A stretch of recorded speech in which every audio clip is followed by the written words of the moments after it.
සියලු දෙනාටම ආයිබෝවන් කියලා අනිල් රොෂාන් බොක්ස් කියන channel එකට සාදරයෙන් පිළිගන්නවා. අද දවසෙත් අපි කතා කරන්න සූදානම් වෙන්නේ අද දවස අපිට මේ ලංකාවේ තිබ්බ 30 වසරක යුද්ධයක් ඉවර වෙලා දැන් බොහෝ කාලයක් ගිහින් තියෙනවා. ඉතින් එවැනි දවසක් තමයි අද වගේ දවස. ඉතින් මේ අද දවසේදී අපි විශේෂයෙන් කතා කරන්නේ මේ යුද්ධයේ සැමරීම අපි උම්මාදයට ගන්න හොඳ නෑ. ඒකට හේතුව තමයි යුද්ධ කරලා බොහෝ දෙනෙක් තමන්ගේ ජීවිත නැති වුණා. ඒ වගේම තමයි තමන්ගේ අපේ රණවිරුවන්ගේ අතපය නැති වුණා. ඒ වගේම ගොඩක් දෙනෙක්ගේ ජීවිත අහිමි වුණා. ඒ වගේම තමයි ගොඩක් දෙනෙකුට සදහටම ආබාධිත වෙන්න වුණා. ඒ වගේම තමයි ඒවට මුහු වෙලා හිටපු ඒ ප්‍රදේශවල හිටපු මහ ජනතාවට තමන්ගේ දේවල් අහිමි වෙච්ච එක ගැන අපි විශේෂයෙන්ම කනගාටුවක් ප්‍රකාශ කරමින් මේ යුද්ධය ගැන යුද්ධයේ අද සැමරීමක් තියෙනවා. ඉතින් අපි යුද්ධයේ ත්‍රස්තවාදී ග්‍රහණයෙන් රට මුදාගත්ත නිසා ඒකට රණවිරුවන්ගේ සැමරීමක් තියෙනවා. ඒ වගේම තමයි ඒක කරුණාවෙන් දයාවෙන් තමයි ඒක සමරන්නේ කියන එක ගැන අපි මූලිකවම ඔබට කියන්න ඕනේ. ඒකට හේතුව තමයි මේක යුද්ධයක් කියලා කියන්නේ ත්‍රස්තවාදයක් කියලා කියන්නේ අපි ලෝකේ කොතන ගත්තත් අපි කැමති නෑ. ඒකට හේතුව තමයි ත්‍රස්තවාදයෙන් වෙන්නෙම ජීවිත හානි වෙන එකම තමයි. එහෙම නැත්නම් දේපල හානි වෙන එක තමයි. නැත්නම් රටක් කවදාවත් සංවර්ධනය කරා ගෙනියන්න හම්බෙන්නේ නෑ ත්‍රස්තවාදයක් රටක තියෙනවා නම්. මොකද ඒකේ ත්‍රස්තවාදීන්ගේ පැත්තෙන් ඔවුන් එක එක ජීවිත හානි කරන්න විවිධ දේවල් කරනවා. ඒ වගේම රටක් ආරක්ෂා කරන්න ඒ රටේ ඉන්න රාජ්‍ය ආරක්ෂා කරනවා. එහෙම නැත්නම් ඒවට රටකට ආදරය කරන පිරිසක් ඇද්ද තමන්ගේ ජීවිත කැප කරලා මේ රටවල් ආරක්ෂා කරනවා.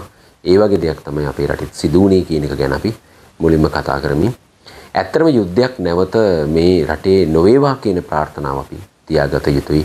මොකද ඒකෙන් මහා සංහාරයක් වෙනවා. ජනතාව පීඩාවක් විඳින්න වෙනවා. ජනතාව මැරෙනවා. තමන්ගේ යුද්ධ කරන රණවිරුවන් ඇද්ද ඒ අයට බොහෝ දේවල් අහිමි වෙනවා.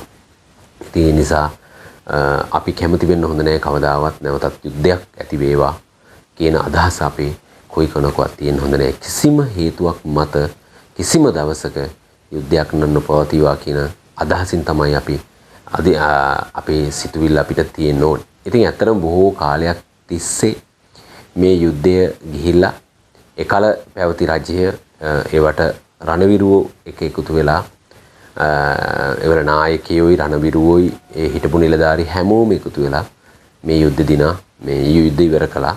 ඉතින් අපි ඒකේ කෘතඥතාවය පළ කරන්න ඕනේ. ඒ වගේම රණවිරුවන්ගෙන් ගත්තාම පුදුම කැපවීමක් කළා. ඒ හිටපු නායකයන් පුදුම කැපවීමක් කළා. ඒ ත්‍රිවිධ හමුදාවල නායකයන්. ඉතින් මේ යුද්ධෙන් අපි ජයග්‍රහණය කරලා ඒක අපි උම්මාදයකට යන්න ඕන කමක් නෙවෙයි. අපි ජාතිවාදයට යන්න ඕන කමක් නෑ කියන එක තමයි මගේ නම් අදහස. මොකද ඒකට හේතුව තමයි අපි නැවතත් ඔක්කොම එකමුතු වෙලා අපි සහජීවනයෙන් කටයුතු කළ යුතුයි. කවදාවත් යුද්ධයක් අපි ප්‍රාර්ථනා නොකළ යුතුයි කියන එක ගැන තමයි මගේත් අදහස ඔබෙත් අදහස වෙන්න ඕන කියන එක තමයි මම නම් හිතන්නේ. මොකද දැන් අද සමරනවා අද ඒ රණවිරු දිනේ යුද්ධේ නිමා වෙලා ඒ රණවිරුවන්ට කෘතඥ පළ කිරීම සඳහා එහෙම නැත්නම් රණවිරු සිහි කිරීම සඳහා ඒ රණවිරුවන්ට උපහාරයක් පිණිස අදත් මේ සැමරීමක් කරනවා. ඉතින් අද 20 අද 19 සැමරීමක් තියෙනවා. ඉතින් ඒ සැමරීම තිබිලා අපි සහයෝගයෙන් සහජීවනයෙන් කටයුතු කළ යුතුයි. මොකද ඇත්තටම ගත්තාම රණවිරුවට තිබුණ තැන මොකද්ද කියන එක ගොඩක් දෙනෙක් ඉස්සර අපි කතා කරලා තියෙනවා. රණවිරුවන් කියලා කියන්නේ අටපාස් කියන එක ගැන කතා කරලා තියෙනවා. නමුත් රණවිරුවෝ සල්ලි වලටයි යුද්ධ කළේ කියන එක ගැන බොහෝ දෙනෙක් කතා කරලා තිබුණා. ඉස්සර ඔවා කියලා තිබුණා. නමුත් අපි මෙහෙම අද අපේ හැමෝම ඉහළ පන්තිවල එහෙම නැත්නම් ඉහළ අයගේ දරුවෝ එහෙම නැත්නම් පාලක පන්තියේ දරුවන් පාලක පන්තිය පවා ආරක්ෂා වෙලා හිටියේ රණවිරුවන් නිසා. මොකද මගේ සහෝදරයෝ රණවිරුවෝ හිටියා. ඒ අය ඇත්තටම මැරුණා. ඉතින් මටත් ඒ ගැන හරිම දුකක් තියෙනවා. මොකද තමන්ගේ සහෝදරයෙක් එහෙම නැත්නම් ඥාතියෙක් එහෙම නැත්නම් දුවෙක් පුතෙක් තමන්ට අහිමි වෙනකොට ඒකේ දුක තියෙන තමන්ට නමුත් ශෝකයක් පළ කරන්න අපි ඕන කෙනෙකුට පුළුවන්. නමුත් ඒක මරණ තුරාවටම ජීවත් වෙලා ඉන්න පිරිසට බොහොම දුක් කරුණක්. මොකද සහෝදරයා, ඥාතියා, දුව, පුතා මතක් වෙනකොට ඒක දෙමව්පියන්ට, සහෝදරයන්ට බොහොම දුකක් ඇති වෙනවා. ඒවා මතක් වෙන ගානේ අපේ කෙනෙක් නැති වුණා නේද, ලේ වැගුරුවා නේද කියන එක ගැන, අපේ ගෙදරට අපේ හිටපු රණවිරුවෙක් අපිට නැති වුණා නේද කියන එක ගැන අපි ඔබට හැමෝටම කනගාටුවක් තියෙනවා. ඉතින් ඒ කනගාටුව නිසා රණවිරුවම් පල්ලහැට කරලා දාලා ගණන් ගන්න නැති ඉඳලා කරන එක නෙවෙයි. නමුත් රණවිරුවන්ට පිදිය යුතු දේවල් අපි පුදිය යුතුයි. ඒ වගේම තමයි අපි ඔවුන්ට ගෞරව කළ යුතු දේවල් ඔවුන්ට ගෞරව කරන්න ඕනේ. ඔවුන්ට ගෞරවය නැති කරන්න හොඳ නෑ. ඒ ගෞරවය ඇති කරන්න ගෞරවය අපි හැමෝම ලබා දිය යුතුයි. මොකද ත්‍රිවිධ හමුදාව, පොලිසිය කියන එක පොලිසිය රටක ආරක්ෂාව, ත්‍රිවිධ හමුදාව නැත්තම් අපි හැමෝටම ඒ යුද්ධෙන් බොහෝ විදිහට පරාද වෙන්න වෙනවා. ඒ වගේම එතුමාලගේ ජීවිත කැප කරලා තමයි මේ අපිට ජීවත් වෙන්න ආරක්ෂාව හදලා දුන්නේ. ඉතින් ඒ නිසා ඒ හැමෝටම අපි මේ අවස්ථාවේදී මේ පරලෝකීය අයට නම් එයාලගේ සුගත ජීවිතයක් ලැබෙන්න ඕනේ. ආබාධ ඉන්න අයට නම් ඇත්තටම අපි කනගාටුව ප්‍රකාශ කරමින් ඒ වගේම එයාගේ ආරක්ෂාව තව තවත් රජයක් විදිහට උපකාරයක් හැටියට හරි රජයක් විදිහට එයාට උපකාර කරන්න ඕනේ. එයා ගැන බලන්න ඕනේ. ඉතින් ඒ වගේ තමයි මේ නැවතත් අපේ ජීවිතවලට කවදාවත් මෙවැනි දේවල්, කවදාවත් මෙවැනි යුද්ධයක් නම් අපි කවදාවත් ප්‍රාර්ථනා කරන්න හොඳ නැහැ. මොකද අපි යාපනයේ ගත්තත්, අපි දකුණේ ගත්තත්, උතුරේ ගත්තත්, නැගෙනහිර ගත්තත් අපි හැමෝම මිනිස්සු. ඒ මිනිස්සු අතර අපිට නැවතත් මිනිස්සු මරනවා දකින්න අපිට උවමනාවක් නැහැ. ඒ වගේම තමයි අපිට කවදාවත් වෛරයක් ඇති කරගෙන මේ ගමන යන්න උවමනාවකුත් නැහැ කියන එක පාලක පැලැන්තියක් දැනගත යුතුයි. ඒ වගේම තමයි හැමෝම දැනගත යුතුයි. මොකද අපි දැන් මේ යුද්ධේ නිමා වෙලා බොහෝ කාලයක් වෙනවා. ඒ වගේම අපි සමගියෙන් සමාදානෙන් අපි කටයුතු කළොත් අපේ මේ වැටලා තියෙන රට පවා අපිට ගොඩ ගන්න පුළුවන්. එහෙම නැත්නම් අපිට දියුණු කරන්න පුළුවන් සමගිය සමාදානෙ ඇති වුණොත්. මොකද උතුරේ ඉන්න දරුවත් ඔය යුද්ධෙන් දරුවෝ ඉඳලා මහලු වෙනකම්ම බොහෝ පීඩනයක් ඇති කරගත්ත, පීඩනයක් වින්දා. ඒ වගේම දකුණේ හිටපු අයත් බොහෝ පීඩනයක් වින්දා. බස් එකක යන්න බැරුව තිබුණා. බස් එකකට නගින්න බය තිබුණා. පාරක් තොටේ යන්න බැරුව තිබුණා. බයේ හිටියේ. ඒ නිසා ඒ වගේ උතුරෙත් එහෙම තිබුණා. මොකද උතුරෙත් තිබුණා කොහොමත් මේ යුද්ධයකට මැදුණාම මැරෙන්න වෙනවා කියන අදහස. එහෙම නැත්නම් බයත් ඇති ගැනීම උතුරේ දකුණ නැගෙනහිර මේ හැමෝටම තිබුණා. ඉතින් ඒ නිසා ඔබ මම කවදාවත් ප්‍රාර්ථනා කළ නොයුතුයි කවදාවත් යුද්ධයක් ඇති වේවා. යුද්ධයක් ඇති වෙන්න නම් එපා කියන එක ගැන කවදාවත් ප්‍රාර්ථනා අපි යුද්ධයක් ඇති නොවේවා කියන එක ගැන ප්‍රාර්ථනා කළ යුතුයි. කවදාවත් යුද්ධයක් වෙන්න එපා කියන එක ගැන අපි සිටිය යුතුයි. ඒ නිසා ඇත්තටම ගත්තොත් ඕනම රටක යුද්ධයකදී රණවිරුව මැරෙනවා. ඒ වගේම රණවිරුවන්ගේ ජීවිත පුදන්න වෙනවා රටක් ආරක්ෂා කිරීම සඳහා.